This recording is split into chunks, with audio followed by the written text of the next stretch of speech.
Dive into the chaos of ineffective classroom reading techniques and learn to create a more dynamic learning environment. I'm Dr. Emily Sherwood. If you're interested in literacy and education from a global perspective, please like and subscribe. So Marcy came, had her head on the desk. She was totally upset.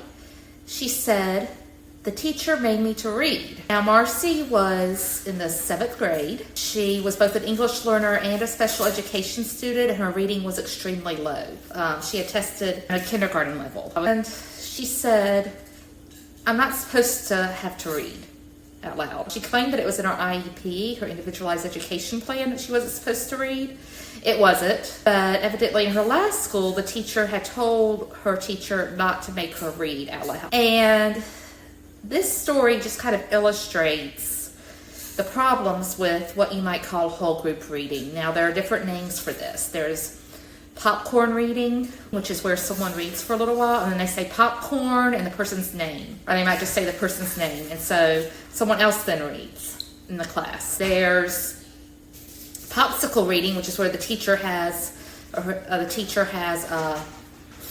popsicles, and the teacher pulls one out and has a next student's name in it, and that student has to read. Round robin reading is another name that's a little bit older for this, but the whole idea is that students take turn reading in the class. And this is really common. It's a very traditional way of reading, and it's especially done in the content areas. For example, in science and social studies, it's done a lot. Or in English, if everyone's reading the same book, it's done. And this has been found to be a bad idea for many reasons. The first is that it embarrasses students who can't read well, and students who can read well will often, sometimes well-meaning, sometimes not, will often interrupt these students. So you'll hear a student reading and struggling over a word, and instead of the student finishing the word, someone else finishes for that student. And no matter how much you tell the student who's the good reader to stop, that student just continues, because it's natural for students to want to correct and to want to show that they can read better.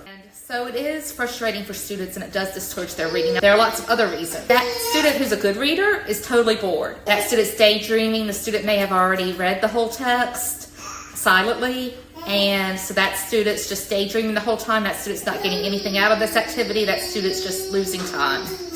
Then you've got the struggling student here who may just not be reading at all. It's very common to call on a student and the student not have any idea where the class is. Oftentimes the student's just, la la land, just not really there, especially if the student has low reading skills. That student isn't getting anything out of it. So there's just not very good focus on this. This is mostly done to help the teacher and to help the class get through content. There are lots of better ways. So the best way for students to be reading is either silent reading, where the students are reading on their own, or pair reading, where the students are reading with a pair. Pair reading is effective, for example, when there's a very struggling student and someone that student trusts and likes to help that student. That can be helpful. Or if the students can help each other if they're in a similar level. Silent reading is where the student's reading silently. Now, again, if the text is not on the student's level, that's not going to really help the student very much. And it's best if the student has an own level text. And I've talked a little bit about reading levels in other videos. Unfortunately, this is something that's not commonly done in schools. Round robin or popcorn reading is still a really common practice. And it's not very effective at all for multiple reasons. So what is your experience with reading as a class? Popcorn reading, popsicle reading, round robin reading? I want to know. So please comment below and say if you found this effective, if you have any stories, interesting stories about it. I would love to hear it. If you're interested, again, in reading and education policy, please like and subscribe. Thanks, and have a wonderful day, and keep learning.